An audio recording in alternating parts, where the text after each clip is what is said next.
सरफरोशी की तमन्ना अब हमारे दिल में है, देखना है जोर कितना बाजुए कातिल में है। ऐसी एक शख्सियत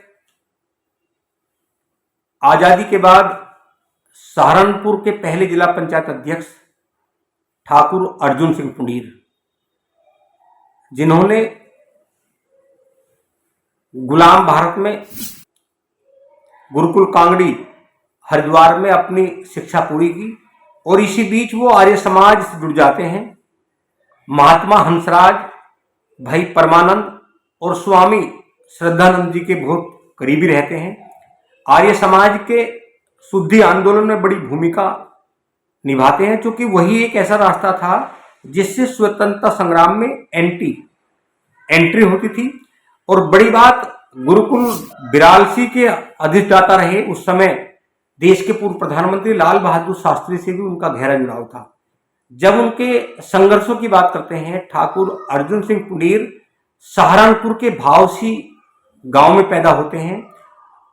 पढ़ाई के दौरान जब वो आर्य समाज में अपना योगदान देते हैं, तो तभी उनके मन में स्वतंत्रता संग्राम को लेकर आग लटकती है और वो कूद जाते हैं स्वतंत्रता संग्राम के आंदोलन में। बात 1921 की है। 1921 में जुबानबंदी, 8-9 मार्च 1930 में धारा 124 के तहत उत्तर प्रदेश के गवर्नर के आदेश पर रात 12 बजे उन्हें गिरफ्तार करने के लिए उस समय के एसएसपी भावसी गांव पहुंचते हैं और उन्हें गिरफ्तार करने के लिए वहां दबिश देते हैं। सूचना मिलती हजारों लोग ठाकुर अर्जुन सिंह पुंडीर के आवास को घेर लेते हैं, यानी ब्रिटिश हुकूमत की इस कार्रवाई का विरोध करते हैं, लेकिन वो जेल जाते हैं। 11 अप्रैल को मुकदमा अदालत के सम्मुख जाता है। वहां भी बड़ी संख्या में लोग अदालत को घेर लेते हैं, लेकिन उन्हें 1 वर्ष का कठोर कारावास की सजा मिलती है। चाहे गांधी इरविन समझौते के तहत जेल से मुक्त हुए हों, 6 फरवरी 1932 में पुनः गिरफ्तार धारा 17A के तहत फिर उन्हें 6 माह का कठोर कारावास और 500 रुपए का जुर्माना न भरने पर 1.5 महीने का अतिरिक्त कारावास होता है। 6 जुलाई 1932 को रिहा होते हैं।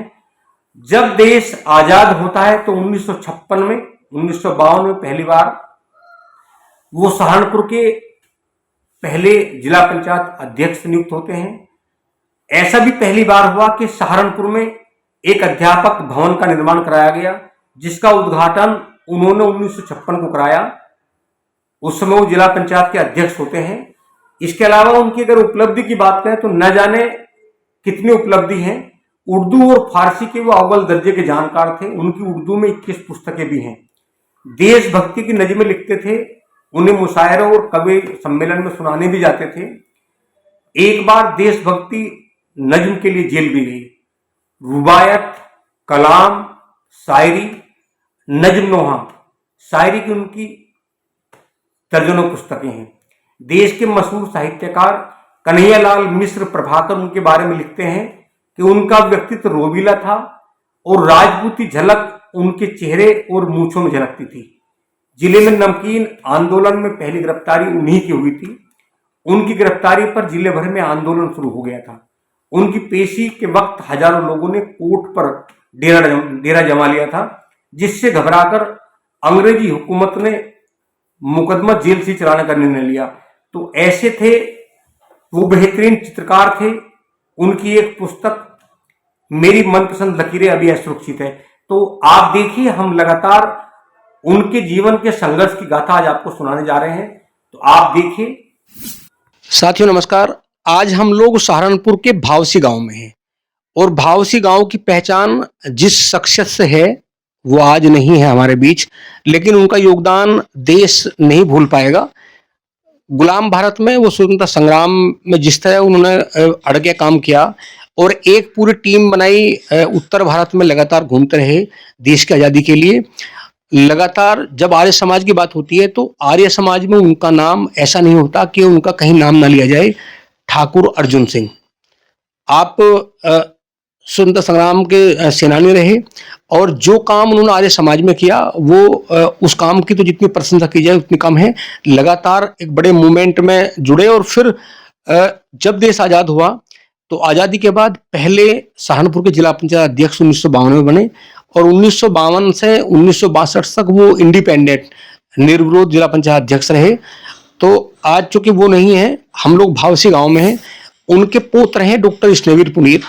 मैं डॉक्टर स्नेवीर पुनीर के बारे में बता दूं कि आप चौधरी चरण सिंह विश्वविद्यालय मेरठ से आपने पीएचडी की है और वर्तमान में दिगंबर जैन डिग्री कॉलेज बड़ौत में आप एसोसिएट प्रोफेसर हैं और राजनीति विज्ञान के राजनीति शास्त्र के आप विभाग अध्यक्ष हैं। हम उनसे बात कराते हैं, कुछ ऐसे किस्से हैं उनके बारे में कि उन्हें लगातार सुनने के लिए मन भी करता है। डॉक्टर साहब, आपका स्वागत है 7 डे न्यूज के मंच पर। आज हम लोग भावसी बैठे हुए हैं और मैं तो जब मैं ये पुस्तकालय देख रहा हूँ जिसमें हम बैठ के बातचीत करें, ये उन्हीं का ही ऑफिस था। ये पूरा पुस्तकालय, सब पुरानी किताबें रखी हुई हैं। इनमें जब सन की बात करें तो आज़ाद भारत से पहले की सब किताबें हैं और ये सब रूम देख के वो इसी रूम में रहते थे और यहीं वो अंतिम सांस भी उन्होंने यहीं पे ली। और मुझे लगता है कि सबसे ज़्यादा आपने उन पर बहुत काम किया। मैं वो छड़ी देख रहा हूँ, वो छड़ी भी उनकी ओरिजिनल रखी हुई है और यहाँ टोटल आपने कोई बदलाव नहीं किया। मुझे लगता है कि जो उनकी यादों को आपने बहुत संजो कर रखा है। तो हम जानना चाहेंगे, ठाकुर अर्जुन सिंह ऐसी शख्सियत थी, क्योंकि आपने उनके बहुत सारे किस्से सुने होंगे। राजेश सर, दादा हमसे पहले ही एक्सपायर हो गए थे, लेकिन हमने भी लोगों से उनके बहुत सारे किस्से सुने और जब थोड़ा बहुत कुछ पढ़ना लिखना शुरू किया तो उनके इस कमरे में आना शुरू किया इसे साफ करने के लिए। क्योंकि जब से हमने होश संभाला तब से ये कमरा हमेशा बंद रहा है, तब भी इसे कोई यूज नहीं करता था और उनके बाद आज तक इस कमरे को कोई यूज नहीं करता। उनकी याद में ये ऐसे ही बंद है। मेरे दादा जो है शुरुआत से पढ़ने के लिए हरिद्वार चले गए, गुरुकुल कांगड़ी में वो पढ़े और उनका आर्य समाज से वहीं से एक करीबी रिश्ता हो गया। उसके बाद जो है वो आर्य समाज के प्रचारक के रूप में निकल गए। हमारे पड़ोस में एक बड़ा कस्बा है तीतरो, वहाँ एक बड़े सेठ थे धर्ममित्र जी, वो उनके मित्र थे। वो दोनों जो है आर्य समाज के प्रचार के रूप में जो है नैनीताल और इस सब क्षेत्र में काम करते रहे। इसके अलावा वो जो अपनी डेली डायरी लिखते थे, वो अभी बहुत सारी डेली डायरी मेरे पास है। उन्होंने लगभग 21 किताबें लिखी, लेकिन विडम्बना का ये है कि वो सारी की सारी जो किताबें हैं वो उर्दू में और फारसी में हैं। तो उनमें से कहीं कहीं बीच में हिंदी डेली डायरी है, वो मैंने उठाई हुई है और फिर वो मैंने पढ़ी है जो डेली डायरी है। तो उसमें जिक्र है आर्य समाज का जो राष्ट्रीय सम्मेलन दिल्ली में हुआ, ये लगभग 1915-20 के आसपास की बात रही होंगी और उसमें मदन मोहन मालवीय उपस्थित थे, वो डेली डायरी में लिख रहे हैं। उसकी अध्यक्षता भाई परमानंद ने की थी, वो उसमें शामिल थे। और शुद्धि आंदोलन जो आर्य समाज का पूरे देश में फेमस हुआ, उस शुद्धि आंदोलन में उन्होंने काम किया और फिर उसके बाद वहीं से वो जो है फ्रीडम मूवमेंट में जो है शामिल हो गए। चूंकि पूरे का पूरा आर्य समाज जो था वो राष्ट्रीय आंदोलन में लग गया था, तो वो उसके बाद राष्ट्रीय आंदोलन में जो है कांग्रेस का जो आंदोलन चल रहा था उसमें शामिल हो गए। डॉक्टर साहब, जब हम अतीत में जाते हैं तो आपको कैसा महसूस होता होगा कि दादाजी स्वतंत्रता सेनानी रहे और जब आज वर्तमान में जो आधुनिक इतनी भागदौड़ है, राजनीति में उथल पुथल है, सब लोग एक दूसरे की टांग खींचने में लगे हुए हैं और वो शख्सियत ऐसी होती है कि 1952 में आते हैं पार्टी के लोग और इंडिपेंडेंट चुनाव लड़ाते हैं और इंडिपेंडेंट डिस्ट्रिक्ट बोर्ड का पहला चेयरमैन परिवार पहले आज़ादी के बाद पहले जिला पंचायत अध्यक्ष इस परिवार से चुने गए। तो आपको कैसा लगता है? राजेश सर, मैंने भी ये बात उनकी, मतलब बहुत सारे लोग उनका बात तक बहुत रिस्पेक्ट करते रहे हैं। तो वो दौर था एक, तो बताते हैं कि ये एक बहुत जो है रोचक किस्सा था कि साहब आज़ादी के बाद पहली बार जिला परिषद के जब इलेक्शन आए तो गांव के और क्षेत्र के लोग उनके पास आए।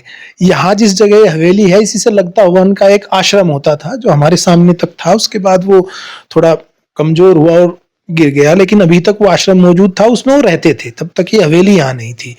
तो लोग आए, उन्होंने कहा कि जिला परिषद के सदस्यों का चुनाव हो रहा है और आप ठाकुर साहब ये चुनाव लड़ लीजिए जिला परिषद का।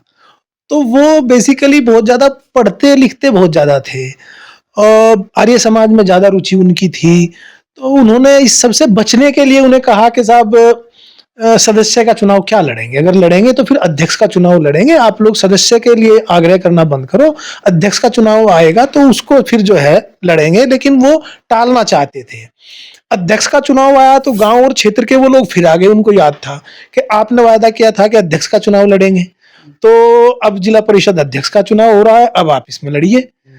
तो मजबूर होके वो जो है यहाँ से सहारनपुर गए। और उस दौर में इधर की जो पॉलिटिक्स थी उसमें एक बहुत बड़ा नाम अपने दौर के थे, फ्रीडम फाइटर थे, बाबू अजीत प्रसाद जैन। वो पुनर्वास मंत्री थे केंद्र सरकार में। तो एक बड़ा खेमा तो उनका था। और दूसरा खेमा जो था उत्तर प्रदेश में जो है एक डिप्टी मिनिस्टर होते थे ठाकुर फूल सिंह, वो भी फ्रीडम फाइटर थे। वो योजना उप मंत्री उस दौर में थे, पहली सरकार में बने थे।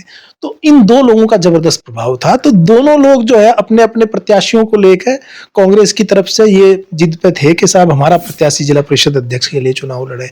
और जो विपक्ष उस दौर में जिस भी जैसा था, उस दौर में बताते हैं कि कोई एक मुस्लिम थे जो लड़ रहे थे विपक्ष की तरफ से।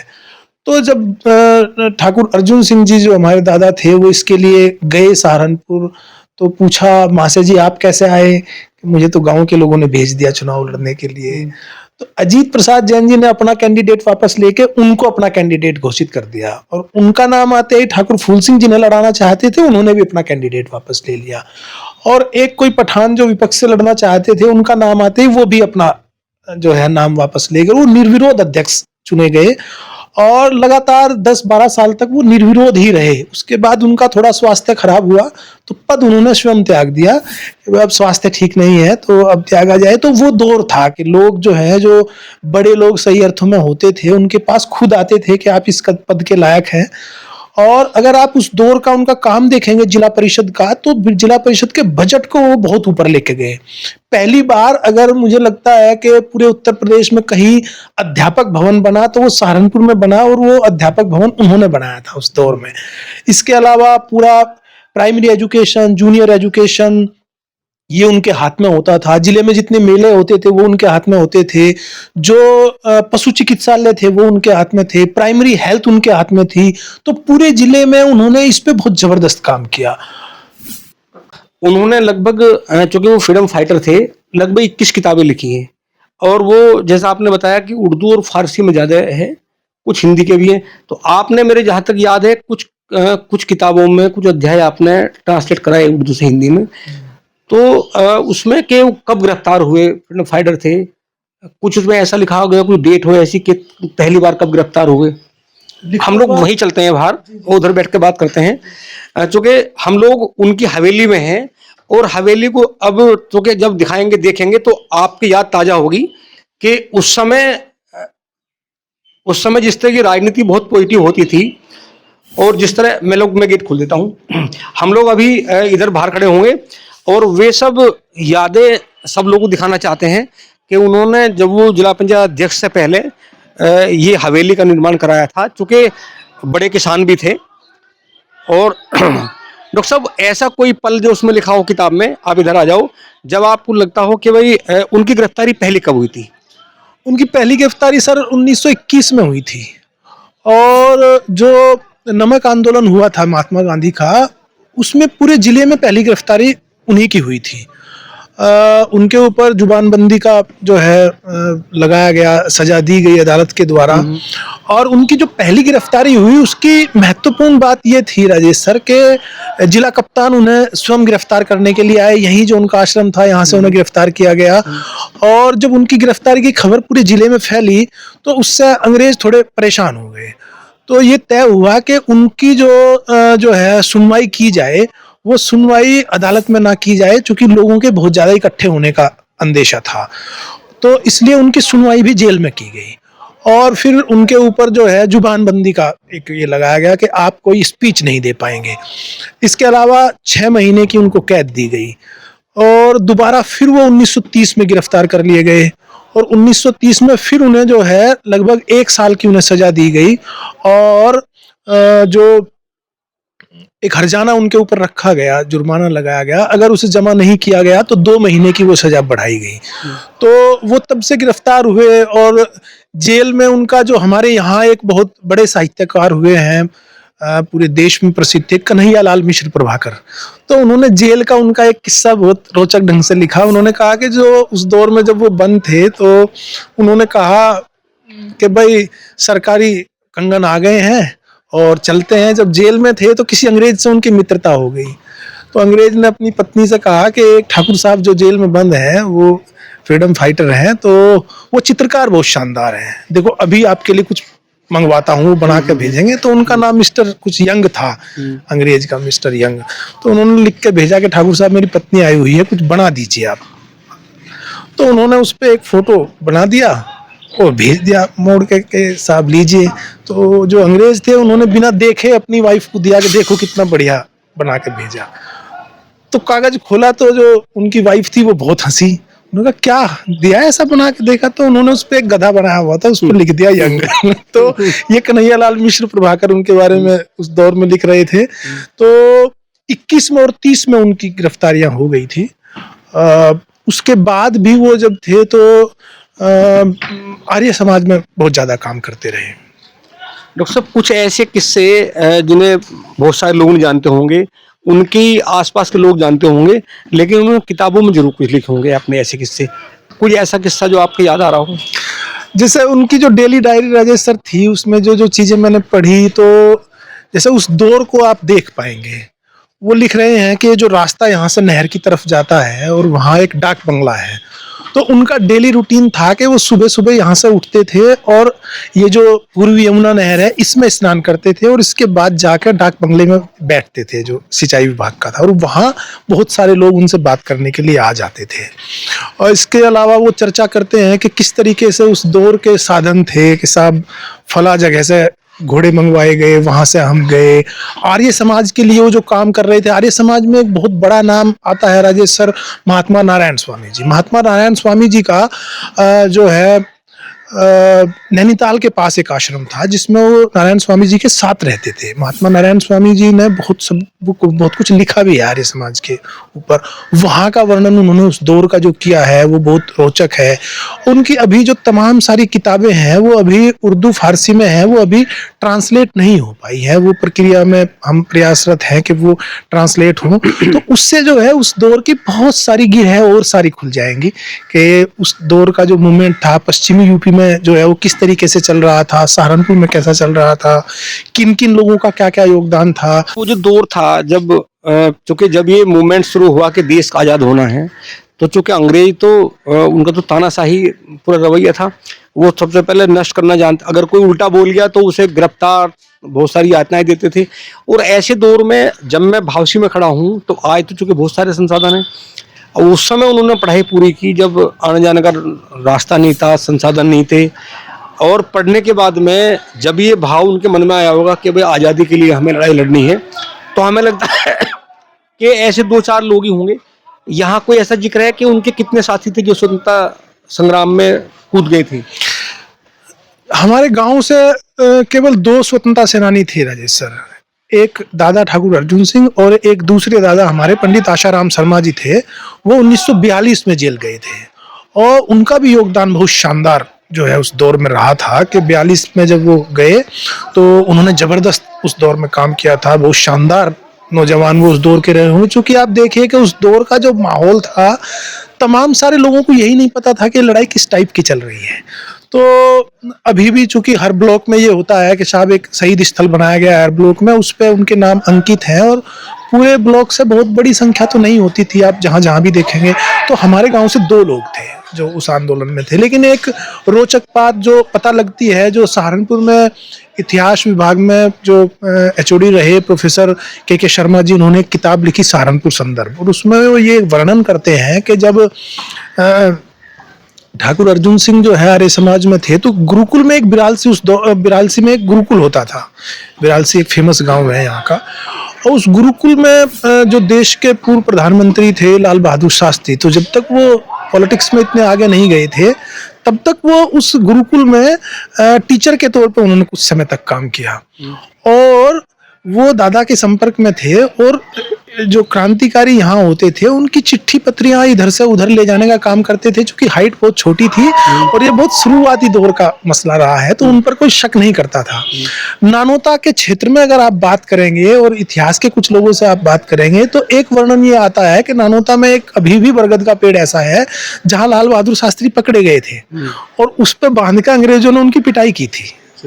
तो लाल बहादुर शास्त्री ने कुछ समय तक यहाँ इस क्षेत्र में जो है फ्रीडम मूवमेंट में काम किया है। जो कुछ पुराने लोगों से हमारी बात होती थी तो वो कहते थे कि कुछ लोग यहाँ जो उनका आश्रम था उसमें ऐसे भी आए कि जो पूरी तरह जले हुए थे, तो उसका अंदाजा अब हम समझते हैं कि उनके संबंध, तब भी लोग कहते थे कि उनके संबंध, वो हालांकि कांग्रेस के आंदोलन से जुड़े हुए थे लेकिन क्रांतिकारियों से उनके खूब संबंध जो थे वो माने जाते थे और यही माना गया कि जो लोग उस दौर में आते थे वो क्रांतिकारी आंदोलन के लोग थे जो किसी वजह से घायल हुए या जो हुए तो आश्रम में उनके रहते थे।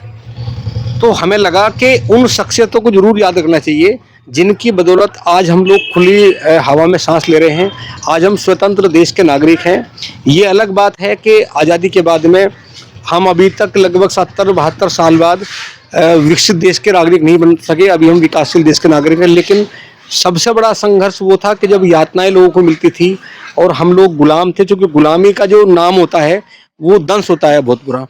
तो डॉक्टर साहब कुछ और ऐसी बातचीत, क्योंकि मुझे तो खुद इतना अच्छा लग रहा है, मैं आज यहाँ हूँ और मैं मतलब उन ऐसे महापुरुषों की उस स्थलीय में बैठा हूँ, मैं उस रूम में बैठा हूँ आपके साथ में जहाँ वो अक्सर बैठते थे, आराम करते थे, और वो रूम पूरा सजा हुआ है, मैं देख रहा हूँ उनका फोटो लगा हुआ है और वहाँ उनकी टोटल लाइब्रेरी है। आप जब इस कमरे में घुसते हो तो आपको कैसा महसूस होता है? राजेश सर, अगर आप ये कहें कि साहब मुझे लगता है जब मैंने होश संभाला तो मैंने यहाँ रखी हुई बहुत सारी कुछ किताबें जो मैं पढ़ सकता था मैंने पढ़ी। और मेरी लाइफ में अगर मैं किसी आदमी का सबसे पहले जो बहुत रिस्पेक्ट करता हूँ फिलहाल, वो है महात्मा गांधी। महात्मा गांधी का रिस्पेक्ट मैं इसीलिए करता हूँ कि दादा की हाथ की बनाई हुई बहुत सारी पेंटिंग्स हैं जिनमें महात्मा गांधी है। दादा की लाइब्रेरी में जो है महात्मा गांधी थे, उनके बहुत सारे हाथ के बनाए हुए ऐसे फोटो थे जो मैंने उन्हें फ्रेम अब करा दिया है। तो मुझे लगा कि लोग दादाजी का बहुत रिस्पेक्ट करते हैं।